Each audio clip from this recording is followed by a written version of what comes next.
Alexi Brooks panalo sa Miss Echo International 2025. Pag-usapan natin ang ating review and analysis sa naganap ng Miss Echo. Hello Cruellas, mabuhay! This is Gazel Ortega and welcome back to my YouTube channel.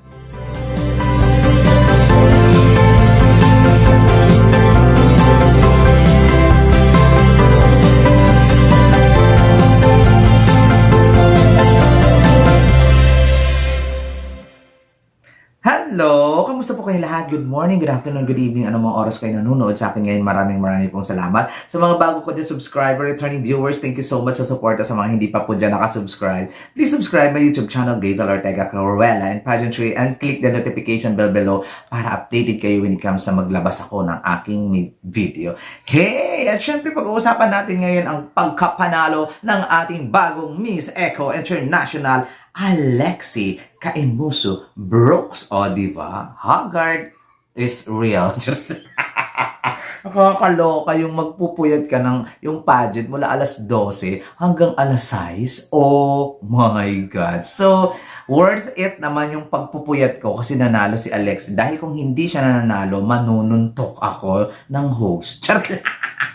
Charot lang po. Ayan. So, eto na ang ating review and analysis dito sa Miss Echo International 2025. Nakakaloka ang opening nila. Para silang nakakatawa. Hindi mo alam, yung mas maganda pa yung Miss Intrams namin sa nung high school kami. May mga production, sasayaw-sayaw. Yung kanila, yung costume nila, hindi ko kinaya yung opening number. Tapos yung opening nila, national costume, natuwa naman ako kasi magaganda at madaming magandang national costume. Epekto to ng walang tulog. Alam nyo na, intindihin nyo na. Nakakatawa. So ngayon, nag-opening sila ng national costume, maganda. Tapos nag-opening dance sila, nakaupo sila sa monoblocks. Hindi ko kinaya yung monoblocks na upo. Nakakaloka, nakaka-cheap.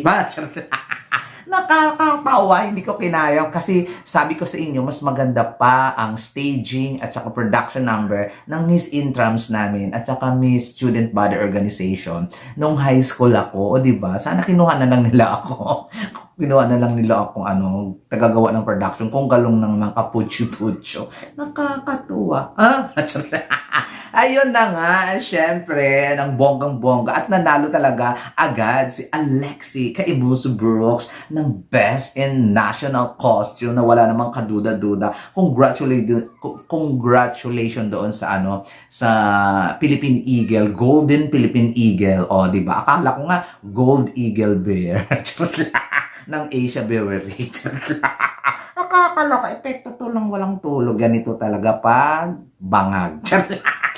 Hindi mo alam yung mga pinagsasabi, di ba? So, ayun nga, nanalo siya ng Best in National Costume. And syempre, iniisip ko, winner na ba ito? Pero hindi. Si Chantal Smith din, nagnalo din ng Best in National Costume last year, pero hindi naman nag-win. So, iniisip ko, kalma lang, ang laban lang to. O, paglabas ng production nila, natuwa ba kayo? Ako hindi, to be honest. Huwag tayong magplastikan. Monoblocks, tapos ganun yung outfit. Mas mabuti pa siguro yung kapatid ko nagtahi ng outfit nila. Matuwa pa ako. Nakakatawa. At syempre, after the outfit and eksena ng production nila na naka-mono blocks, nagpakilala na sila. Nakakaloka yung pagpakilala. Maganda naman yung pagpakilala nila. Spontaneous naman ang bonggang-bongga. Pasok naman sa banga. Pero yung stage lighting, etc. Hindi ko makalimutan. The best of the best. Charot lang. Ayun na nga. Eto na nga pumasok sa top 21 di umano. Di umano ha. Mamaya na ang explanation. Number 1, Indonesia, Philippines, Ukraine, United Kingdom, Thailand, Belgium, Venezuela, Costa Rica, South Africa, Canada, USA, Brazil, Algeria, Japan, Egypt, Mexico, Czech Republic, Zimbabwe, Nigeria, the Netherlands. 20 lang yan, di ba? Sabi nila, paulit-ulit ang sinabi yung host, 21. Saan kaya kako yung 21? Hindi ba sila marunong magbilang? Siyempre, ang ultimate El Tokoyo ay Uzbekistan. Uzbekistan. O, di ba? Hindi siya pumasok. I'm so hurt. Nakakatawa. Pero yung na-hurt ka na mabuti naman, di ba? Hindi pumasok. Pero kung nakapasok siya, palakpakan ng bonggang-bongga. After that, ng top 21 nila, ano nga ang ginawa nila? Ayun, evening gown. Nag-evening gown sila. Siyempre, kanya-kanyang pasabog sa evening gown. Nakakaloka. At siyempre, ayaw pakabog ng ating, sino nga yung atin? Ha? Nakakaloka. Ang dali ko makalimutan pag bangag. O, di ba? Hindi na pakabog si Alexi B. Brooks sa kanyang evening gown na napakaganda. Nalakjo talaga ang lola niyo sa ang ganda-ganda ng evening gown niya, ha? Sana yan yung ginamit mo sa Miss Universe Philippines Finals. For sure, umabot ka ng 5. Nakakaloka. Meron ba lang mga ganyan? Ang hilig nyo kasi sa mga patusok-tusok ng kung ano-anong mga pa-eksenang mga gown. Nandyan pala yung ang ganda-ganda. Perfect! O, di ba? At dahil ang ganda ng evening gown, pasok sa top 10. Thailand, Ukraine, Philippines, Indonesia, Costa Rica, Egypt, USA, Canada, Venezuela, UK, and Brazil. O, tapos, in-interview na sila ng bonggang-bongga doon. So, for me, ang pinaka-the best na interview doon sa top 10, ay top 11 pala, I'm very, very sorry. Sa top 11 ay UK. Actually, si UK ay half Filipino, half British. So, nirepresent lang niya ang United Kingdom doon sa sa Miss Eco International. Ang talino niya, ang ganda din, ng bonggang-bongga. Pero, syempre, after that, hindi ko alam kung anong criteria, pero pumasok sa 5 ng bonggang-bongga.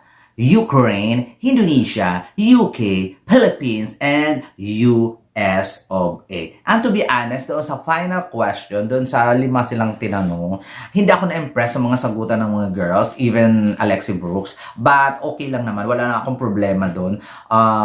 Na-ace naman nila ang Q&A at hindi naman nakakasyadong nakakahiya. But magaganda din ang mga sagot, but na to the point na malakjo ako.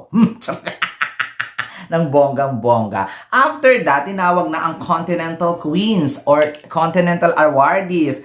From Miss Eco Africa ay South Africa. Miss Eco Asia is Japan. Miss Eco Europe is Czech Republic. Sa Czech Republic pala guys, sumali na sa iba't ibang mga pageant including Miss Global. For the first time, na-awardan siya dito sa Miss Eco International na Continental Queen ng Europe. Tapos ng Americas naman ay si Mexico. Ayun, tapos inawardan nila ang Miss Friendship. Akala ko mapupunta ito sa sa Uzbekistan. Yun pala kay New Zealand. Congratulations ng bonggang-bongga. And after that, inaward na ang 4th runner-up, which is United Kingdom. Sayang lang talaga. Nanghihinaya ako sa na mental block kasi siya sa dulo ng sagot niya kasi ang ganda naman na sana.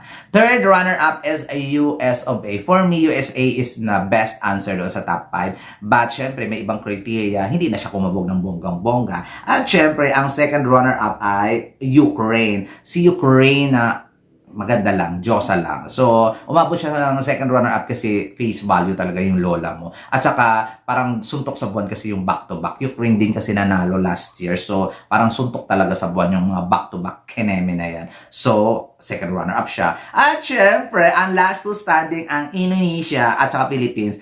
Or kung manalo man Indonesia, wala naman akong violent reaction. Pero kung manalo Philippines, syempre, alam nyo na.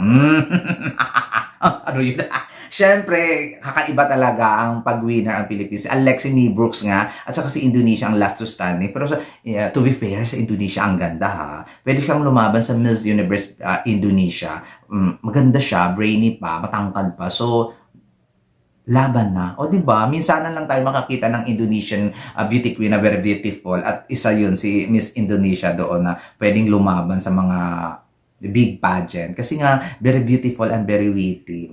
And congratulations sa ating Miss Eco International 2025, Alexi May Caimuso Brooks ng Iloilo City ng Pilipinas. Winner to! Yung nakakaloka. Nakita naman ninyo ang epic reaction ko na hindi ko matanggap na ba't ganun ang mukha ko. Epekto lang to talaga ng puyat, pagod, at pagkatulala na rin kasi walang tulog. Nakakaloka. Ayun guys, ang aking review and analysis. Kung hindi nanalo ang ang Pilipinas sa Miss Eco, ay nakukukray talaga yung buong production nila sa akin. Dahil nanalo si Alexi Brooks, mananahimik ako. Charot lang. Congratulations. Thank you so much sa Miss Echo International kasi never ninyong binibigo ang Pilipinas when it comes na lumaban ang Pilipinas sa pageant ninyo. At talagang I love it! Maraming salamat sa inyo guys. Ano ang inyong reaction or review and analysis and violent reaction at saka views and opinions sa naganap ng Miss Echo International 2025? Comment down below. Magkwentuhan tayo dyan sa baba ng bonggang-bongga. This has been Kaisel Ortega. Ako'y inaantok na. Paalam!